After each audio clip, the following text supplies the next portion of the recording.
সবাইকে welcome to our 68th country. Our first new continent, another new continent as well. 5th continent, South America.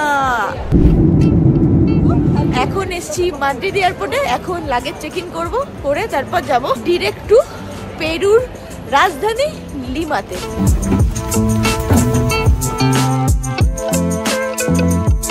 তো এটা হলো আমাদের প্রথম পদক্ষেপ সাউথ আমেরিকাতে, একটা নতুন কন্টিনেন্টে। পেরুতে আছি, লিমাতে। এখন হচ্ছে খুব সুন্দর একটা সানসেট। লিমা থেকে যাচ্ছি কুস্কোতে। পৌঁছে গেছি আমরা কুস্কোতে।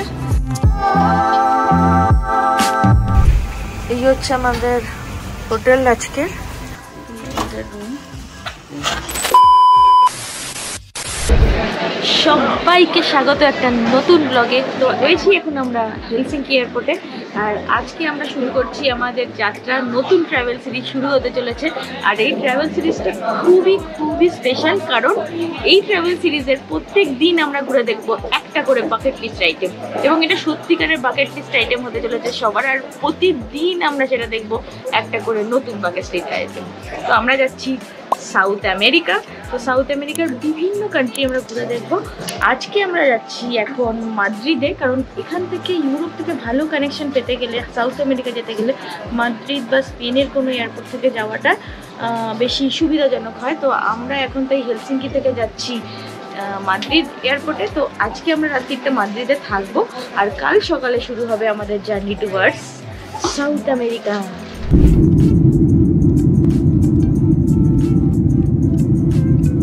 তো আজকে একটা নতুন দিন। কালকে আমরা চলে এসেছিলাম মাদ্রিদে, এখন আমরা রয়েছি মাদ্রিদ এয়ারপোর্টে। তো কালকে এখান থেকে আমরা একটা, আমাদের হোটেল থেকেই একটা শাটল সার্ভিস ছিল, তো সেখান থেকে বিনামূল্যে ছিল সেটা। তো সেই ফ্রি শাটল সার্ভিস নিয়ে আমরা হোটেল চলে গেছিলাম, তারপর রেস্টুরেন্টে খেলাম। তো সেই গল্প তোমাদের আর দেখানো হয়নি। তো আজকে থেকে সব কিছু তোমাদের সাথে শেয়ার করব, তো দেখতে থাকো। এখন এসছি মাদ্রিদ এয়ারপোর্টে। এখন লাগেজ চেক ইন করবো, করে তারপর যাব ডিরেক্ট টু পেরুর রাজধানী লিমাতে।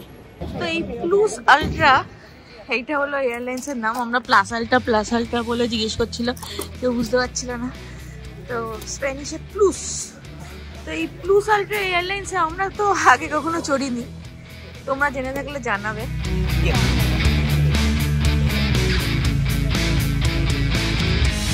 আমাদের চেক ইন হয়ে গেছে, এবার আমরা যাচ্ছি ইমিগ্রেশনের জন্য, তারপরে আমাদের গেট।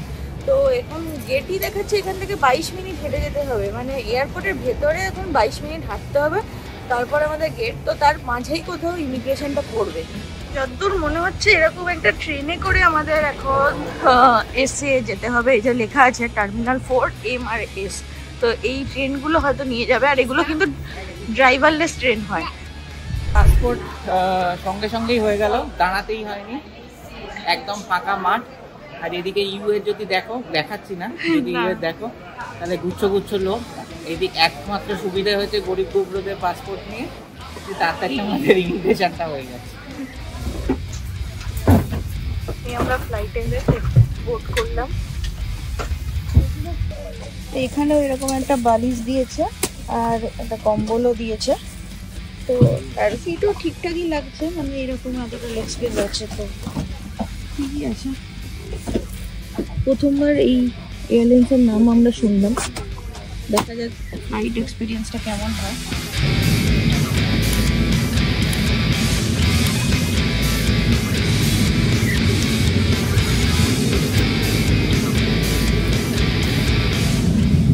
তো এটা দিয়েছে কিছু রাইস, আর তার উপরে চিকেন পিসেস রয়েছে।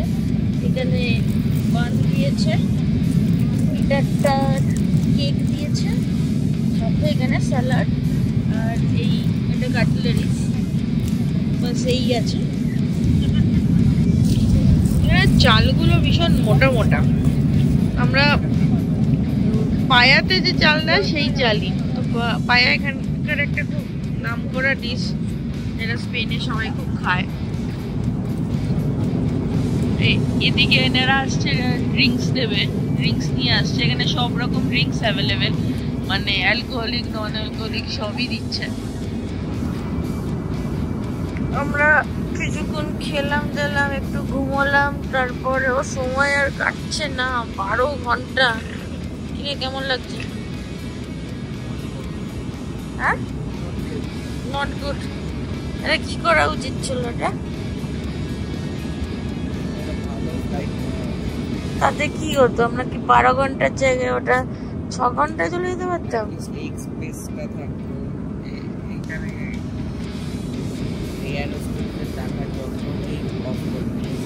হ্যাঁ, আরো জানা ওরা চেক টেক করতে হচ্ছে, আরো ভালো রেখে দিয়েছে, বলছে তোমরা খালি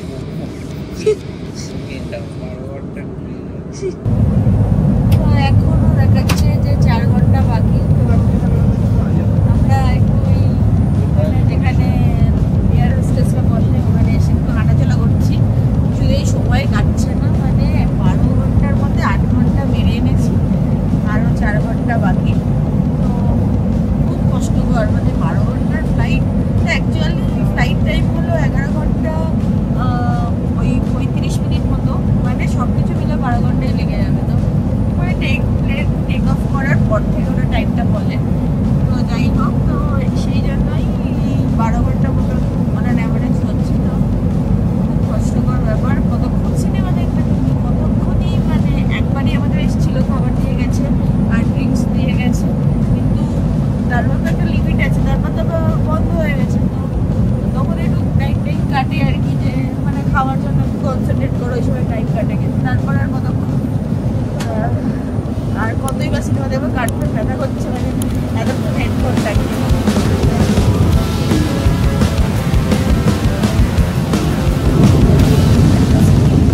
সামনে আর এত কিছু আমাদের ড্রেস জমে গেছে, কোনো এয়ার হোস্টেস আসছেও না নিতে। আমাদেরকে গিয়ে নিতে হবে, তবে গিয়ে সেটা মানে একটা গতি হবে। তাহলে এই ড্রেস নিয়ে বসে থাকতে হচ্ছে। এটা সেকেন্ড দফার খাবার এসছে। অনেকটা টাইম আমরা কাটিয়ে নিয়েছি আর 1.5 ঘন্টা মতো বাকি আছে। কেমন খেতে রে এটা? এটা খালি চিজের, আগেরটা ছিল চিজ উইথ বেকন, আর এটা আমি জানি না কি। আচ্ছা, এইটা আমার আর এখানে সাথে এখন ড্রিঙ্কসও দিচ্ছে আবার। আই থিঙ্ক এটা এখন নন অ্যালকোহলিকই শুধু দেবে। তো এই জুস আর কি, কোল্ড ড্রিঙ্কস এইসব দিচ্ছে। তাই আমরা পৌঁছে গেছি। এবার সবাই আর কি লাগেজ বের করছে, এই বেরোবো।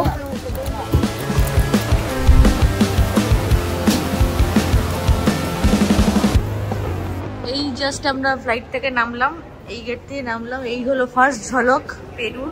কিন্তু আমরা এখনো ভেতরেই, অবভিয়াসলি, কারণ জাস্ট ফ্লাইট থেকে নেমেছি। তো এবার আমাদের ইমিগ্রেশন হবে, লাগেজ কালেক্ট করব, করে আমরা ডোমেস্টিক এয়ারপোর্টে ট্রান্সফার হব, কারণ আমাদের এখান থেকে নেক্সট ফ্লাইট আছে। তো আমরা কুসকো যাব।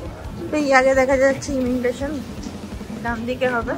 তো চলো ইমিগ্রেশন করা যাক। তোকে কি চাইলো দেখতে? বোর্ডিং পাসটা খালি দেখতে চাইবো। তারপর জিজ্ঞেস করলো কতদিন থাকবে পেরুতে। আচ্ছা, আমাকে কিছুই জিজ্ঞেস করেনি।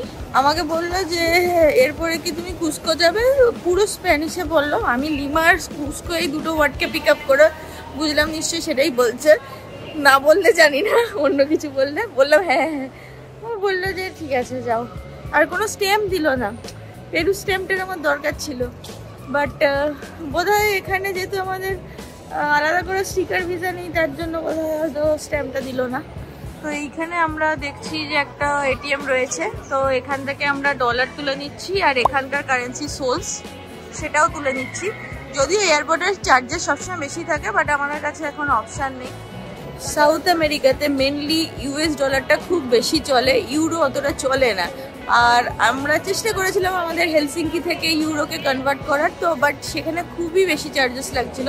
তার থেকে তো কম আমরা এখানে এটিএম থেকে তুলছি, তো সেটাই বেটার।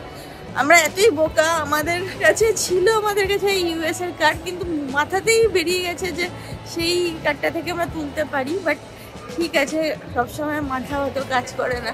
তো এখন আমরা ওইটাই ইউএস ডলারটা পেয়ে গেছি, এটা একটা শান্তি।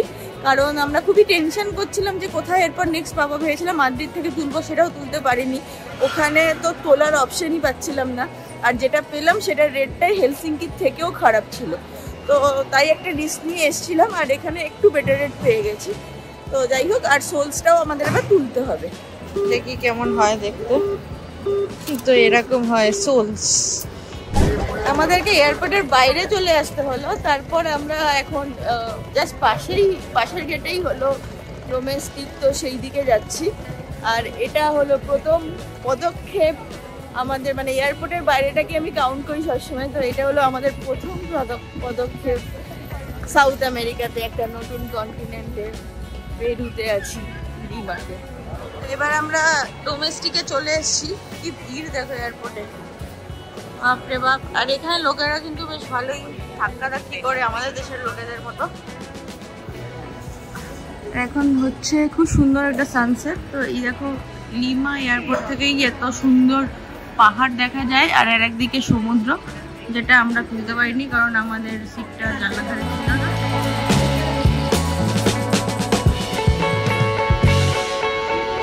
আমাদের নেক্সট ফ্লাইটটারও টাইম হয়ে গেছে, আর 1 ঘন্টা মতো বাকি আছে। তো বেশিক্ষণের লেওভার ছিল না, 3 ঘন্টা ছিল। তার মধ্যে তো অনেকটা টাইম আমাদের ইমিগ্রেশন করে বেরিয়ে লাগেজ নিয়ে এখানে আস্তে আস্তেই কেটে গেছে। তো এটা ঠিকঠাকই ছিল, আর তার কমে নিলে মানে কুস্কো, লিমা থেকে কুস্কোর অনেক ফ্লাইট আছে, এটা নিয়ে কোনো সমস্যা নেই।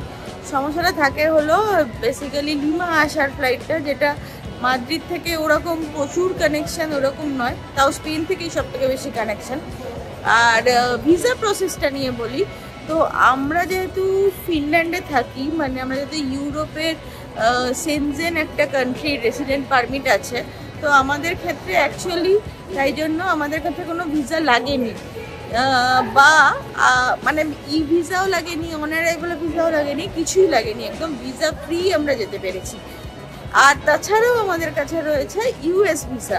তো এই দুটো ভিসার মধ্যে কোনো একটা ভিসা থাকলে, আইদার সেনজেন ভিসা যেটা লং টার্ম ভ্যালিড এরকম, কারণ বেশিরভাগ ক্ষেত্রে যারা আছে তাদের কাছে এরকম ভিসা থাকে সেনজেন কান্ট্রিতে যারা থাকে, কিন্তু যারা ঘুরতে আসে তাদেরকে তো মোটামুটি 1 মাসেরই এখন ভিসা দিচ্ছে, কি বড় যে 3 মাসের দিচ্ছে। তো হয়তো সেটা পসিবল হয় না তখন।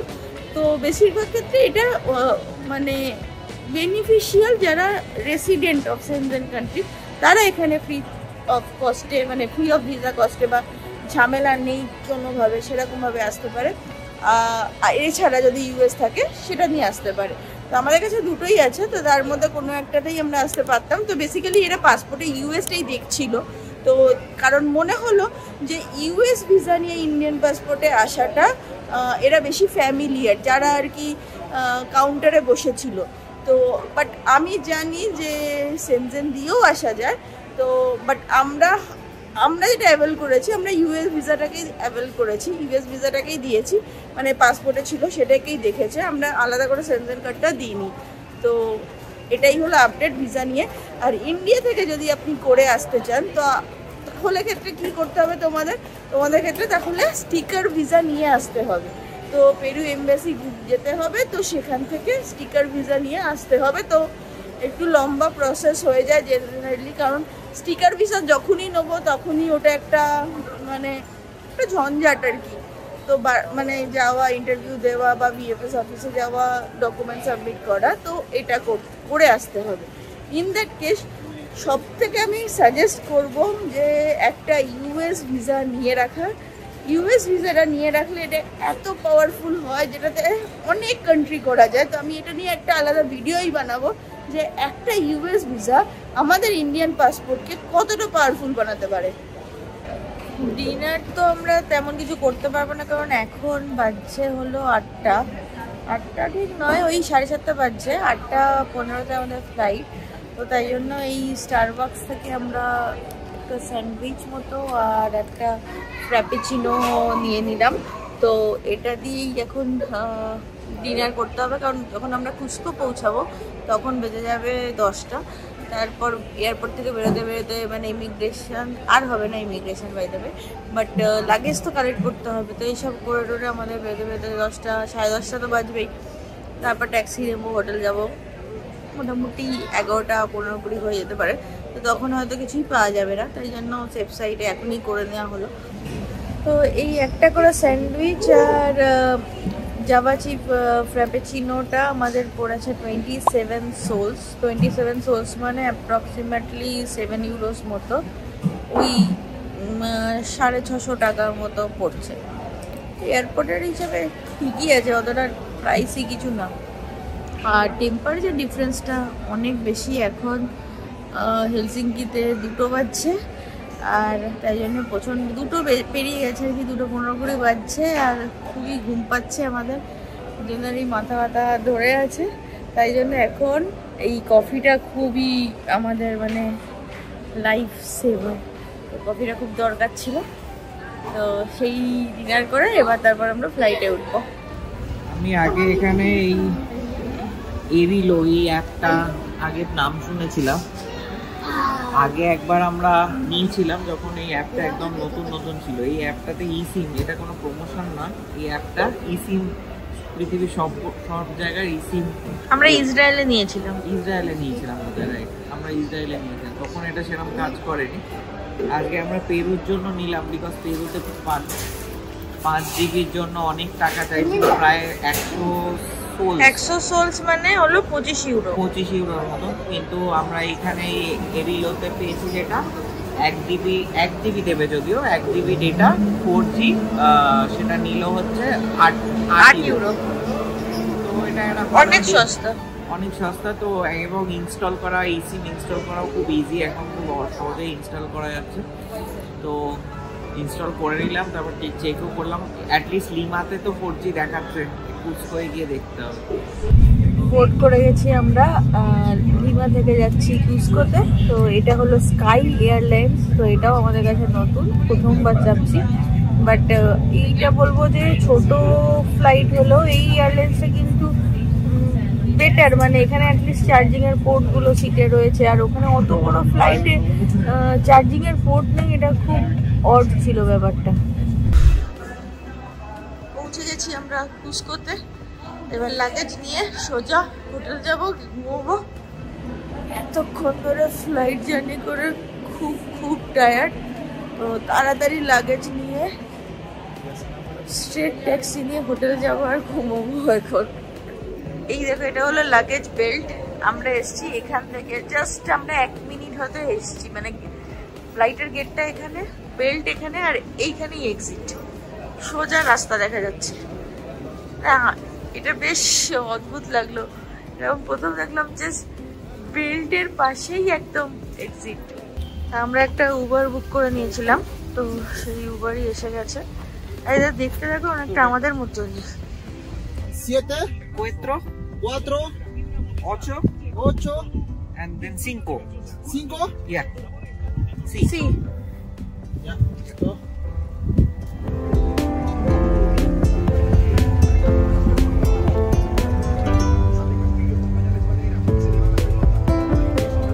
এটা হচ্ছে কুসকো সেন্ট্রাল, এটা হচ্ছে ফেমাস কুসকো ক্যাথিড্রাল। এই যে রাইডটা আমরা করেছি উবারের, এটা নিয়েছে 25 সোলস মতন। 25 সোলস মানে ওই 5 ইউরোর মতন, 5.5 ইউরোর মতন পড়ছে, তো মোটামুটি চিপি। এই হচ্ছে আমাদের হোটেল আজকের, আর এই রাস্তাগুলো দেখো কিরকম, এখানে পুরো পাহাড়ি রাস্তা, আর এরকম স্টোনের উপর, পুরো অনেক পুরোনো শহর। হোটেলটা বেশ সাজানো গোছানো, সুন্দর লাগছে। আর এদিকে পাহাড়ে আলো জ্বলছে, সব বাড়ি ছোট ছোট, খুব সুন্দর লাগছে দেখতে। 65 পিপল, বাবা অনেকটাই বড় আছে তার মানে। এখানে এরকম আমাদের দেশের মতো ঘরে লাগেজ পৌঁছে দিয়ে যায়, সেরকম টাইপের ব্যাপার। আমরা জেনারেলি করি না, বাট আজকে আর খুবই টায়ার্ড বলে করেই নিলাম।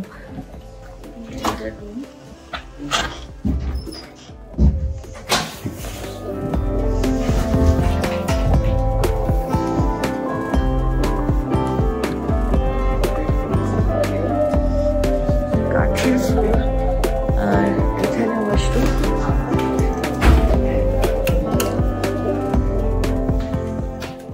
আমি মহুলিমা, আমরা ঘুরে দেখি বিশ্বের সকল দেশ। আর এখন আমরা ঘুরে বেড়াচ্ছি পেরু শহরের মাচু পিছু।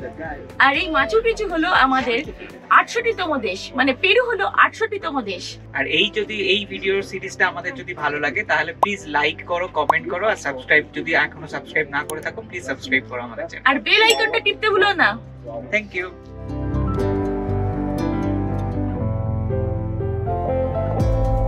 আর এই কুস্কো শহর থেকে আমরা যাচ্ছি মাচু পিছু।